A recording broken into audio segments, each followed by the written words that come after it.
Her fingers rested on the will like it was hers to guard. "You're not getting a single cent," she said, meeting my eyes with that same cold smile I knew from childhood. I placed my knife and fork down, slowly. No anger, no begging, just clarity. "All right," I said, "then don't expect a dime from me." I stood. The scrape of my chair echoed louder than her voice. That's when the nightmare began. Not mine, hers. She used to tuck me in at night. That's the part that haunts me most. Before I knew what manipulation felt like, before gaslighting became my native language, there were lullabies and soup when I was sick. But love from her came with conditions and a scoreboard. "Don't be dramatic," she'd snap whenever I cried. "Be grateful I feed you. You think life owes you something?" I spent most of my 20s convincing myself she did her best, that she was just hurt, that I was hard to love.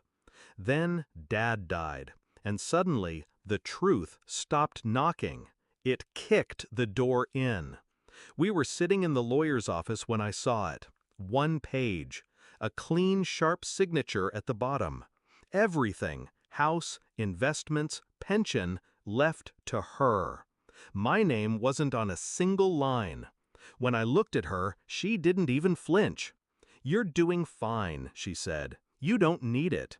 But that wasn't it. Not really. It was punishment. For choosing to live on my own. For not picking up when she called. For not being her emotional crutch after Dad died.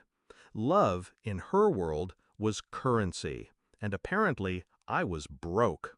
I didn't argue. That's what confused her. I didn't cry, didn't scream, didn't ask why. I just disappeared. For a while, I let her think she'd won. Let her post on Facebook about clearing her life of ungrateful people. Let her brag about the beach house she bought with Dad's life insurance. I moved quietly, transferred my assets offshore, tightened my privacy, locked my credit, erased digital footprints, blocked her on everything. That's when she started calling. First out of curiosity, then guilt, then desperation. I didn't answer, but I listened, because I had a plan. Step 1, the scholarship.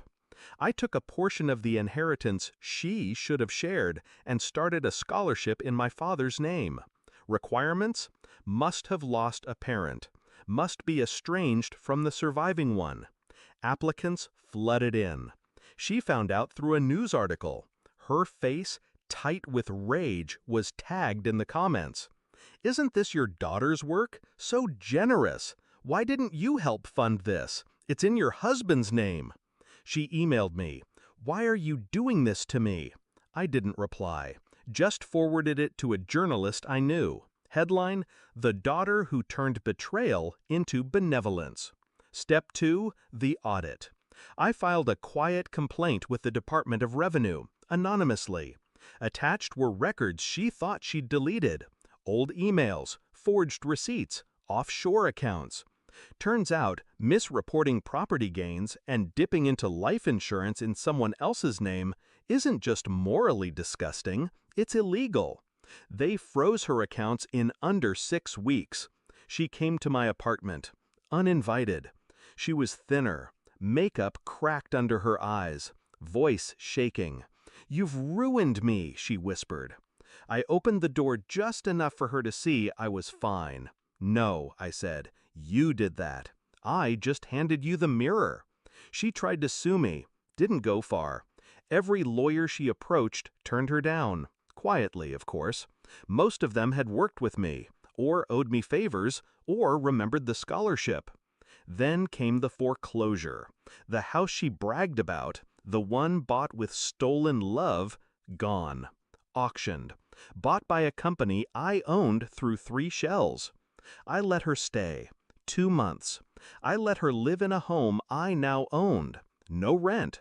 Just silence. Then, one morning, a single letter slid under her door. "Pack your things." No signature, no explanation. Just justice. I saw her last week.